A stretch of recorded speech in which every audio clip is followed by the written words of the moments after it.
La rumeur court que Vinicius Junior a été mis en vente par le Real Madrid. Est-ce que c'est vrai? Est-ce que c'est faux?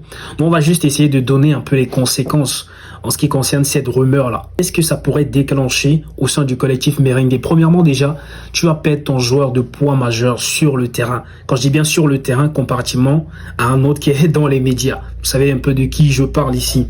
Donc, il aura comme l'impression que il ne fait plus partie de tes priorités. Du moins, il ne fait plus partie de la tête de liste de tes priorités au détriment de Kylian Mbappé qui vient d'arriver. Il a pris toute la place médiatique et à juste titre parce que voilà, on va pas se mentir, c'est quand même le Pichichi de la saison en Liga, même si les performances ne sont pas trop waouh. Mais Vinicius Junior aura l'impression que voilà, il est en décalage entre lui et son club, ou alors entre lui et ses supporters et tout ce qui tourne autour du Real Madrid. Est-ce que vous voyez un peu ce que je vais dire jusqu'ici? Et comme il aura le sentiment d'être un peu mis à côté, ça va créer un peu ce qu'on appelle une inégalité au sein de l'attaque du Real. Et si tu as déjà cette inégalité au sein de l'attaque du Real, ça va conduire au deuxième point. C'est que les joueurs auront le sentiment que peu importe ce qu'ils vont faire, peu importe la façon dont ils vont travailler au Real, peu importe l'acharnement qu'ils vont mettre, ils ne seront pas récompensés à leur juste valeur. Et ça va plomber ton collectif au fin fond de l'abîme. Ça va faire en sorte que tes joueurs, ils n'auront plus le même engouement, ils n'auront plus la même envie, la même hargne. Ils vont se dire, tiens, mais ça c'est logique, c'est instinctif, c'est humain. Parce que si je regarde mon confrère qui a travaillé et qui mérite d'avoir quelque chose qu'il n'a pas, au détriment d'une personne qui vient d'arriver, qui n'a pas fait ses preuves, ce qu'il va avoir comme ressenti, c'est que finalement, si je travaille, que je travaille pas, j'aurai le même résultat. Il n'y a pas de méritocratie au réel. Dans ce cas-là, si on voit les choses un peu comme ça. Et ça va encore me conduire au troisième point, qui est le suivant. Ça va rendre la tâche de Xabi Alonso encore beaucoup plus compliquée. J'entends les gens dire le Xabi Ball, surtout à la Coupe du Monde des clubs. Ils me parlaient de Xabi Ball juste après quelques victoires là. Et maintenant que les vrais problèmes arrivent, il va se rendre compte que coacher le Real, c'est pas coacher le Bayern Leverkusen. La tâche va devenir encore beaucoup plus compliquée. Et ça, avec un Vinicius qui n'est pas bien dans sa tête psychologiquement, parce que le coach va devoir travailler entre le côté psychologique, il va falloir mettre un peu le joueur en confiance. Et ça, c'est très important, la relation que le coach, le manager, il a entre ses joueurs et lui.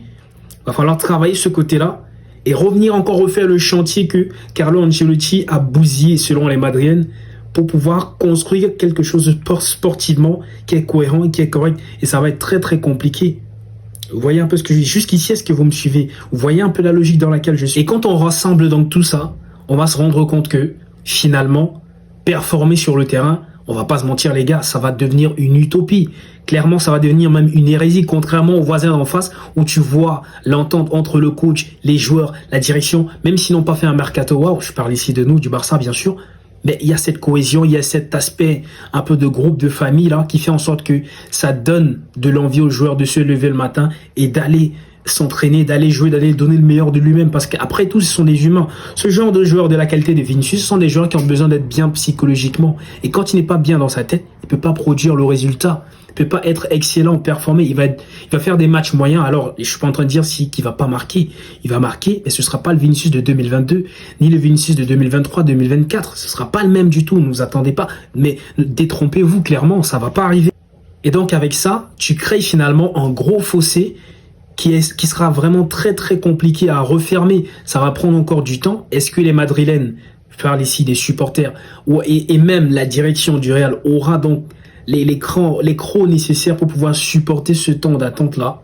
Est-ce qu'ils auront cette patience-là? Je ne pense pas. C'est pourquoi moi, personnellement, je pense que le Real aurait tout intérêt à renégocier avec Vinicius, à lui parler franco, à lui donner les vraies raisons pour lesquelles on ne veut pas lui donner cette augmentation de salaire, parce qu'on arrive à ce point-là. Oui, parce que le nerf de la guerre, c'est l'argent. Il a demandé une augmentation de salaire qu'il n'a pas eu, d'où le fait qu'on a entendu la rumeur, je dis bien rumeur, qu'elle a été mise en vente. Je ne sais pas si c'est confirmé ou avéré, ça je ne sais pas, mais on s'en tient à ce qu'on voit, qu'on obtient comme information sur Internet aujourd'hui. Donc, si Vinicius n'obtient pas l'augmentation qu'il a demandé, il faudra lui donner les vraies raisons pour lesquelles elles ne sont pas faites. Faudra pas lui faire la langue de bois, faudra pas lui passer une pommade, parce que ça ne va pas marcher. S'il ressent à un seul moment donné qu'il y a une entourloupe entre ce qu'on lui dit et ce qu'il voit, ce qui va se passer dans sa tête, c'est que il m'a menti et il va pas jouer du tout au football que le Real attend. Et donc, tu ne peux pas le mettre au banc de touche parce que voilà, c'est quand même un gros joueur. Ça va interpeller non seulement les adversaires, ça va aussi interpeller les autres joueurs qui sont dans le collectif. Vont se dire, mais si on met déjà Vinicius au banc, pourquoi? Tu vois, vous voyez un peu ce que je veux dire? Donc, s'il est sur le terrain, il va pas performer. S'il est sur le banc de touche, déjà, tu vas mettre qui à sa place?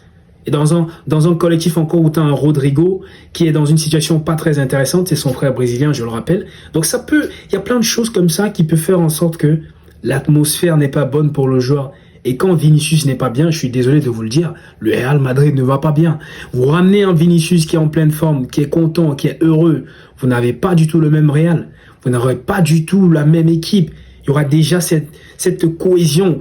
Il y a des joueurs qui ont cet esprit du leadership naturel là. Ce qui fait en sorte que quand Vinicius il est placé, il a envie de jouer, tous les autres vont suivre. Je pense à Bellingham, je pense à Camavinga, Tchouaméni, tout le reste, tous ces joueurs-là qui passent nuls à l'heure actuelle, ils vont performer. Ça, c'est mon humble avis.